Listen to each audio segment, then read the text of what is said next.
Temperaturat e larta ndikojnë drejt për drejt edhe në mënyrën se si organizmi ynë reagon ndaj infeksioneve.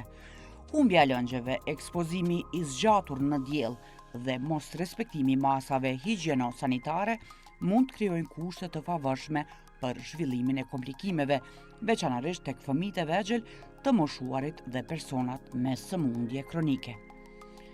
Por si duhet të kujdesemi gjatë stinës së verës dhe çka duhet të konsumojmë?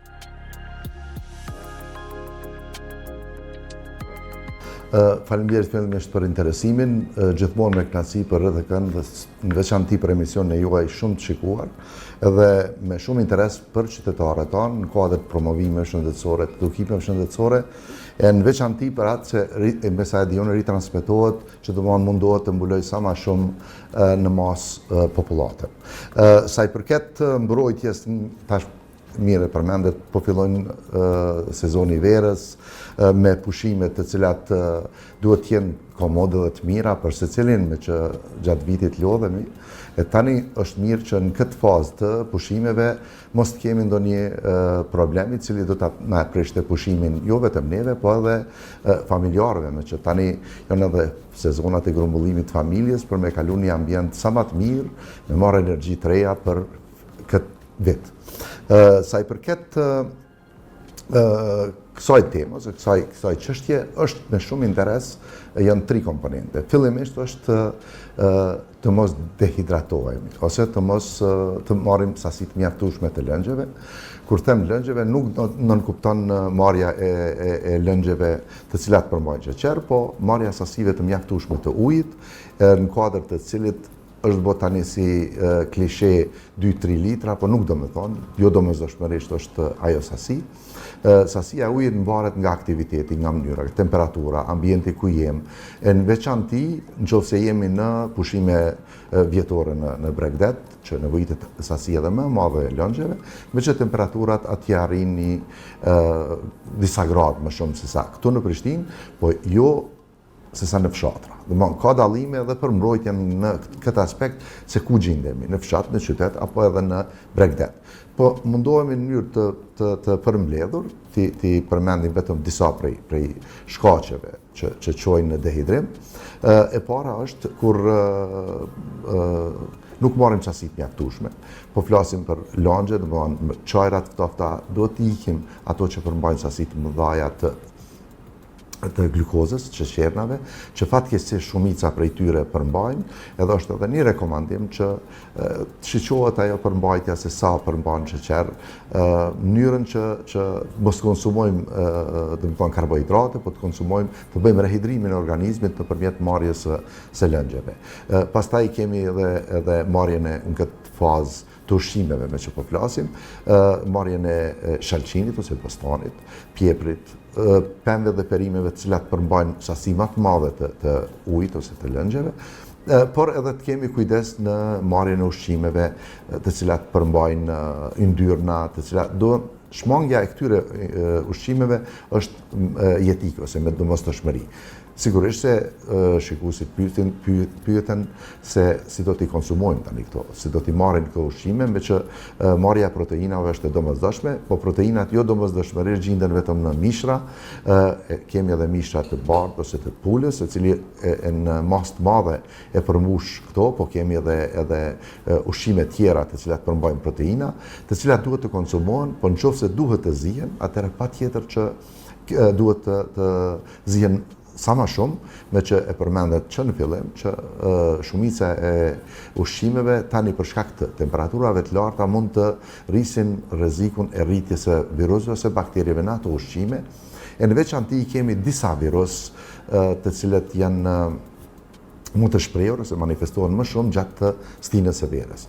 Në kuadër të virusëve kemi noroviruset, rotaviruset e tjerë e kështu me radhë, po ato sigurisht se për audiencën nuk paraqesin ndonjë interes, po interesi është se ato mund të paraqesin gastroenteritet jashtëzakonisht difuze ose të mëdha, po mund të paraqiten edhe me vjellje.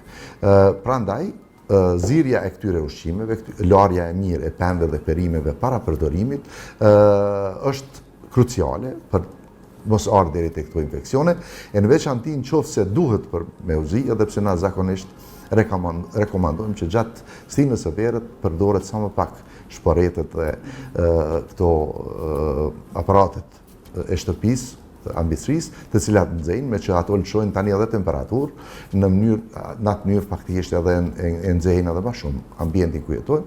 Domthonë mundohemi të shmangim përdorimit të tyre, por nëse duhet të përdorim zirjen ushqimi duhet patjetër që të zihet sa më mirë dhe sa më shumë. Flasim pak, doktor, për dallimin mes një viroze dhe një infeksioni bakterial, pra gjë që shumë nga ne e ngatrohet. Po. Realisht, kjo ke vetëm një uvertyrë, një hyrje në temë, me që po hymë këtë fazën e verës, aty gastroenteritet mund të jenë të natyrave të ndryshme. Jo vetëm virus dhe bakterie, mund të ketë edhe parazit, mund të ketë edhe protozoa, mikroorganizma tjerë të cilët janë të dëmshëm për organizmin, sidomos në këtë fazë, e përmendëm, ekzistojnë disa ushqime të cilat i ushqejnë këto mikroorganizma. Në veçanti janë akulloret, çokoladat, patligjani ose domatja, mishi në veçanti. Për këtë arsye përdorimi i tyre duhet të jetë fillimisht për të ruhen në frigorifer, në vendet ku temperaturat janë të ulta dhe nuk mund të shumohen.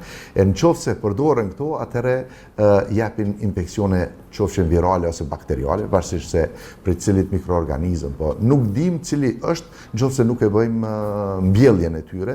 Domthonë, kur bëhet antibiogramin, ne mbjellim dhe caktojmë edhe antibiotikun i cili është konform, nëse është bakterie, po nëse është virus, virozat mund të paraqiten edhe jo domosdoshmërisht janë, domethënë, infeksione. Ato mund të jenë edhe rufa, infeksione për shkak të ftoftit ose rrëmjes së imunitetit ton, ato manifestohen. Ndërsa infeksionet me virus, ato janë faktikisht të cilat shkaktojnë mbjellje më të mëdha, barkëqitje, difuze.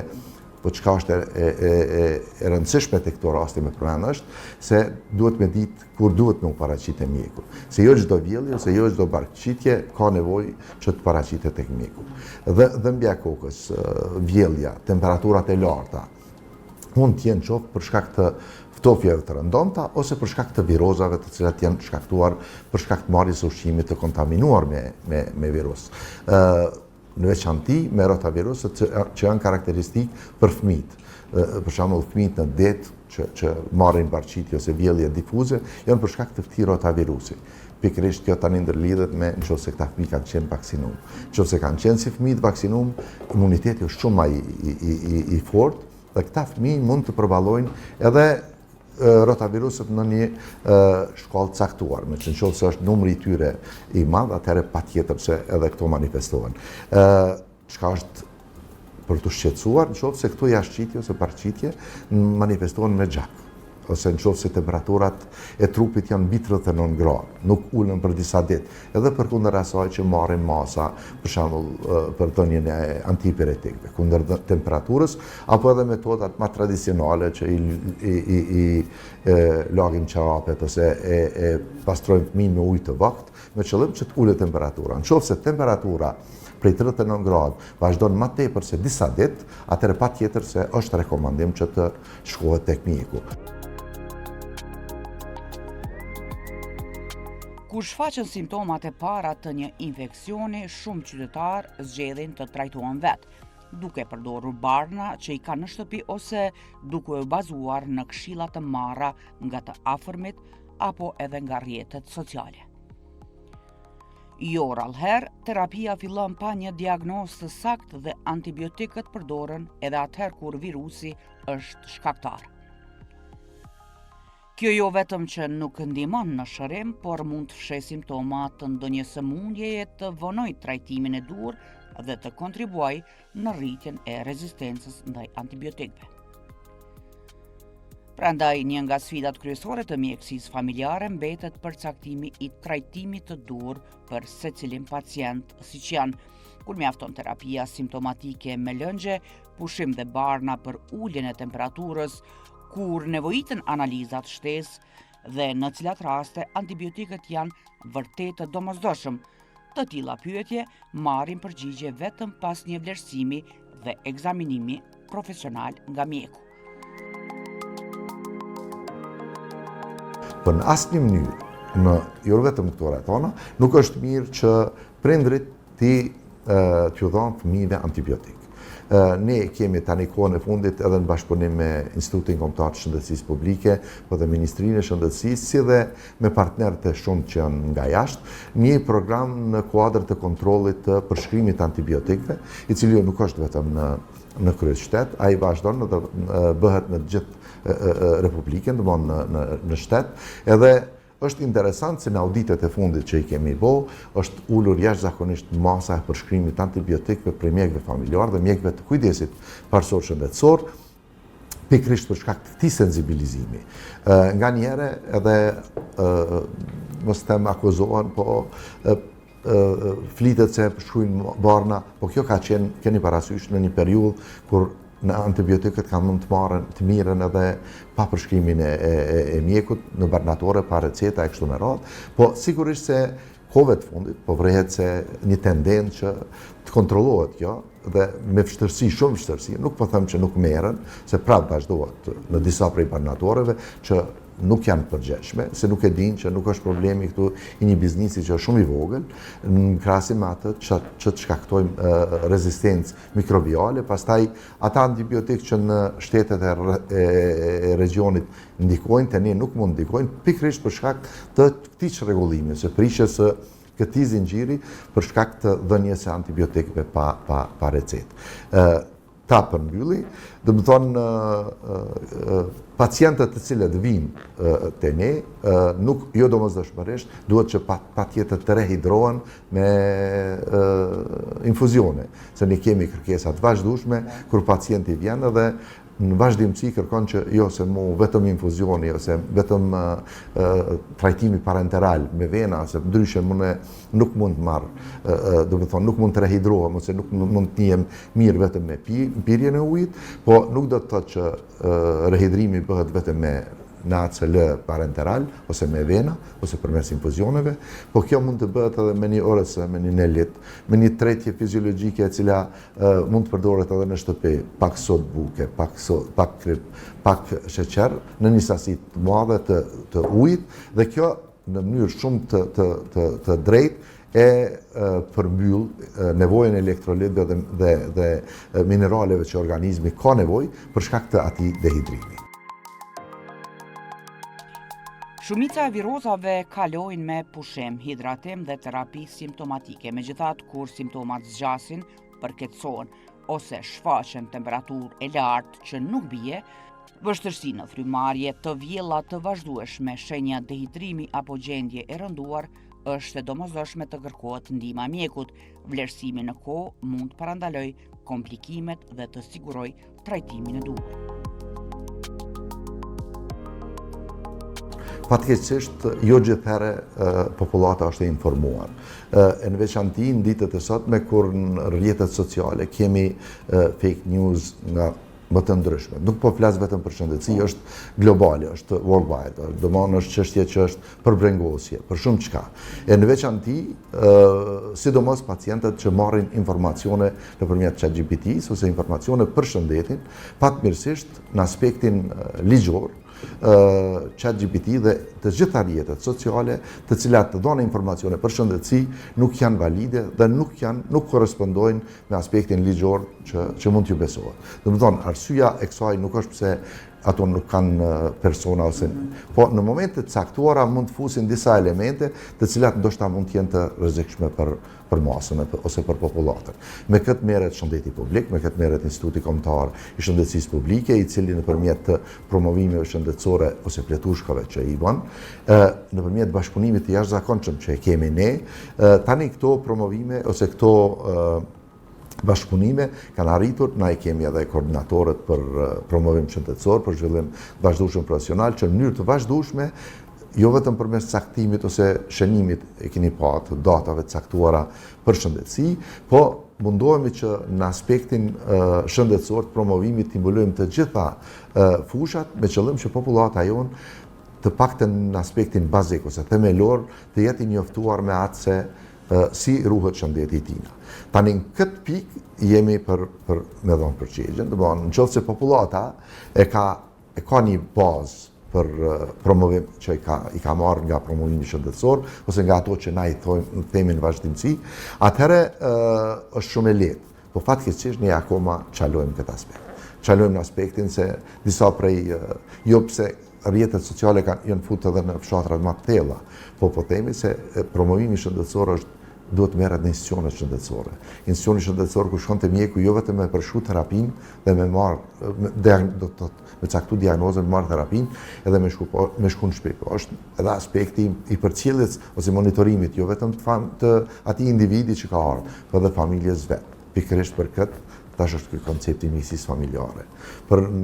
Kur ti kujdesesh për një rreth caktuar njerëzve, ti hyn në familjen e tyre, ti je pjesë e asaj familje. Edhe unë po flas për pacient të cilët i kam tani 20 vjet si pacient të mi, hyn në familjen e tyre, ti je pjesë e tyre, edhe të besojnë më shumë, me që edhe aty mbetet edhe konfidencialiteti rreth asaj familje. Nuk mund di dikush për familjen se çfarë probleme ka shëndetësore përpos mjekut të tij. Këtu tani edhe është ai limiti që edhe nëse unë e dërgoj për një patologji tjetër, ai faktikisht unë e dërgoj vetëm për atë patologji. Asnjë mjek tjetër nuk ka nevojë ta di problematikën e tij familjare dhe shëndetësore. Kjo është edukim shëndetësor. Kur këta edukohen në këtë aspekt, ai atëherë ka me ditë shumë mirë se kur me ardhë te mjeku, kur mu paraqitet mjeku, te mjeku nuk paraqitet edhe nuk duhet vim vetëm kur kemi simptomat, kur kemi vjellje, kemi barqitje, kemi dhimbje koke, kemi dhimbje muskulare, ose kemi dhimbje, se zakonisht dhimbja është ajo që na sjell edhe na detyron për me ardhë te mjeku. Është miku faktikisht më i miri i organizmit njerit që kallzon të diçka në organizëm nuk është ka funksionon mirë. Pikërisht për shkak të kësaj, elementi kur edhe ata që nuk janë të edukuar në aspektin e promovimit shëndetësor ose edukimit shëndetësor, do të vinë në momentin kur ata kanë me ndi shumë dhimbje, nuk kanë me mujt me ndalë të dhimbje edhe me analgjetik që janë pak më të fortë se sa paracetamoli, ose kur kanë me pas marramendje ose ku ta diune, pagjumësi, shqetësime të tjera, të cilat realisht nuk ndërlidhen domosdoshmërisht me problemin që vinë, po edhe bën një analizë ose marrja e një anamneze pak më të thellë. Marrja e gjakut dhe analizimi i saj në mënyrë rutinore, ndoshta çdo 6 muaj apo të paktën një herë në vit. Ne kemi prap akoma popullat që ndoshta me vitet tona nuk ka qenë te mjeku. Kam un pacient që vinë ato ose zakonisht kur i vinë familjarët plaka, pleq, edhe se kur i ka bërë analiza të kur jetën te.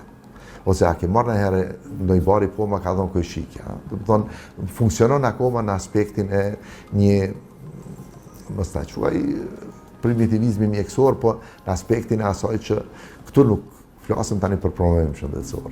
Ky promovim duhet kur ajo plaka vjen edhe të fillon me interferu edhe në diagnozën tonë, se e din, ka lexu për këtë. Po ne jemi aty që tregojmë se deri ku është shkencë e deri ku është se piktura e madhe e shëndetit merret vetëm prej mjekut. Ai ka ato figurat e vogla që i grumbullon edhe çet figurën e qartë, ndërsa pacienti ka vetëm ato puzzle, ato pjesë të vogla që shumë herë e shtrembrojnë edhe diagnozën edhe trajtimin e pacientit. Pikërisht për shkak kësaj, në kuadër të këtij emisioni ne i rekomandojmë që shiqus tanë, pa marrë parasysh moshës, të kenë kujdes që mos i neglizhojnë disa gjëra, mos i lënë masdore se shëndeti është primar. Realisht asnjë funksion në jetën e njeriut nuk mund të kryhet nëse kemi rënim të shëndetit. Përveç diagnostifikimit dhe trajtimit të sëmundjeve, një nga shtyllat më të rëndësishme të mbrojtjes së shëndetit mbetet parandalimi. Dhe kur flasim për parandalimin, vaksinimi zë një vend të veçantë. Fali vaksinave, shumë sëmundje që dikur shkaktonin epidemi dhe pasoja të rënda, sot mund të parandalohen. Megjithatë, mbrojtja që ofrojnë vaksinat është efektive vetëm kur niveli i vaksinimit në komunitet është i lartë. Sa më shumë fëmijë të vaksinohen sipas kalendarit të rregullt të imunizimit, aq më e vogël është mundësia e përhapjes së sëmundjeve që mund të parandalohen.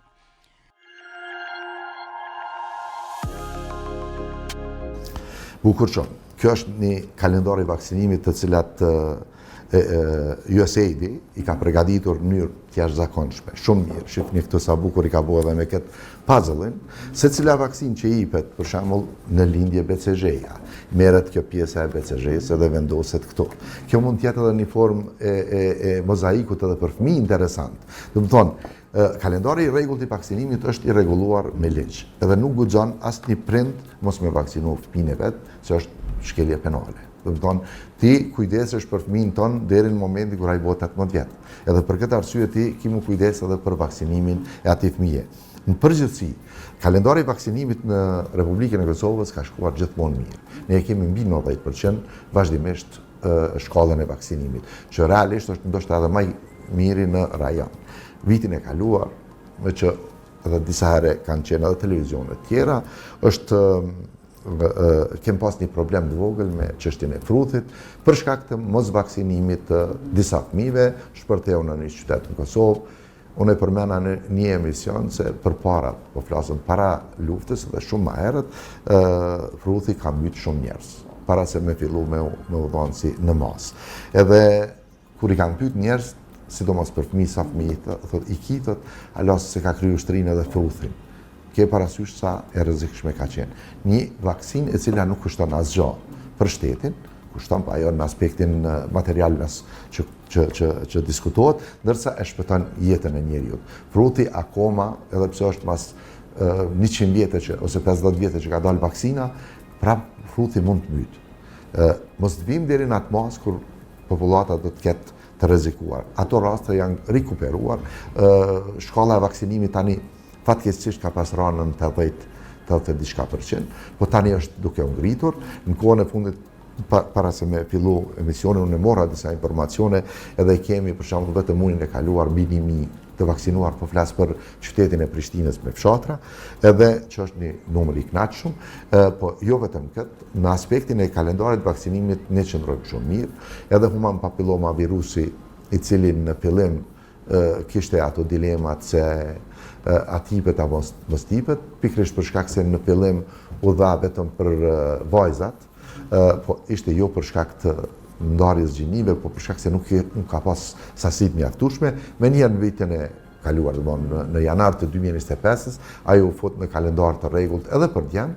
Tani fatmirësisht ne kemi informacionet edhe prej Ministrisë së Shëndetësisë, edhe prej Institutit Kombëtar të Shëndetësisë Publike, se kjo shkallë e vaksinimit është rritë për moshën 21 deri 26, që do të thonë mas 26 vjetë deri në 45 mund të merret. Ke parasysh, fillim është nisë vetëm me 13 vjetë në klasën e 6 fillore, kur i kemë ndarë djemtë dhe vajzat ka qenë dilema, tash vaksinohen do të thonë në klasën e 6, që vetëm në Prishtinë kemi 50-60 shkolla, i kemi të vaksinuar. Të gjithë nuk kemi asnjë problem, vaksinimi është duke shkuar në mënyrë të jashtëzakonshme, po kjo gamë do të thonë është rritë edhe në përmoshën deri 25 vjeçare, 26 deri në 45 bëhet me rekomandim të mjekut, nëse ka indikacione që ai ose ajo ka nevojë që të merr vaksinën e HPV-s.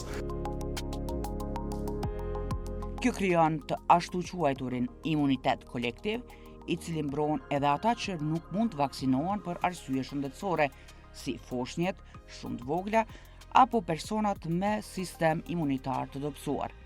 Për këtë arsye, vaksinimi nuk është vetëm një mbrojtje individuale, por edhe një përgjegjësi ndaj familjes dhe komunitetit. Niveli i vaksinimit është, s'mund të them i kënaqshëm, por shumë i kënaqshëm, sepse kemi një fluks të madh të pacientëve të interesuar që vinë mas së pari këtu në repartin e vaksinimit, por edhe në shkolla, do të thonë përgjigje shumë pozitive sa i përket vaksinimit kur shkojmë me ekipe, kështu që nuk kemi ndonjë problem. Përgjithësi po shkon mirë. Për ata që prindë që nuk kanë shumë informacione, sa është e rëndësishme që fëmija të vaksinohen? Të nisë prej ditëve të para të jetës deri tek kjo vaksina kundër këtij papilloma virusi. Rëndësia e vaksinave besoj që ndër vite është kuptuar nga ana prindërve, sepse ka vite të tëra që janë zhdukur shumë smundje të rrezikshme që përpara kanë qenë vdekje pruse për fëmijët dhe për popullatën, dhe me një vaksinim të rregullt, do të thonë ka smundje që janë asgjësu pothuajse të gjitha, mirë po nëse print janë të informuar kohën e fundit që ka një shpërthim të sëmundjes së fruthit e disa fëmijë dhe të cilët edhe kanë përfunduar në spital për trajtim dhe kanë një rrezikshmëri për shëndetin e tyre, unë besoj që me këto informacione në lajme dhe kudo nëpër media e kanë kuptuar se sa i rëndësishëm është vakcinimi për fëmijën e tyre. A le të flasim pak më shumë për vaksinën kundër HPV-s. Kur preferohet të jepet dhe cila është ajo mosha, për cilës moshë deri në cilën moshë, sepse më herët është thënë që tikon mosha deri në 16 është Instituti i Shëndetit Publik ka dalë me 40-45 vjet deri në atë moshë. Kjo vakcinë është të themi është vakcinë e re për kalendarin ton, ka filluar që 2 vite të aplikohet, ndërsa për shtetet në perëndim është vakcinë veç se e njoftun. Është një limit i kohës, normal që sa më herët që e merr fëmiu, aq më mirë. Para se me hyrë në marrëdhënien e parë seksuale, është më mirë të merret vaksina kundër HPV-s, që të mprohet nga infektimi me këtë virus.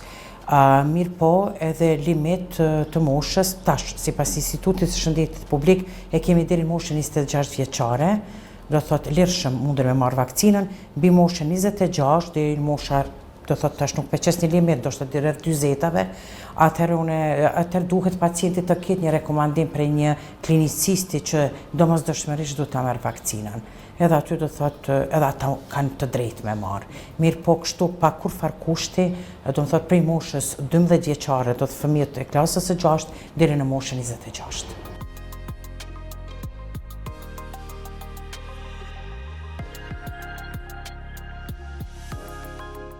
Pra shëndeti mbrohet më mirë kur veprojmë në kohë.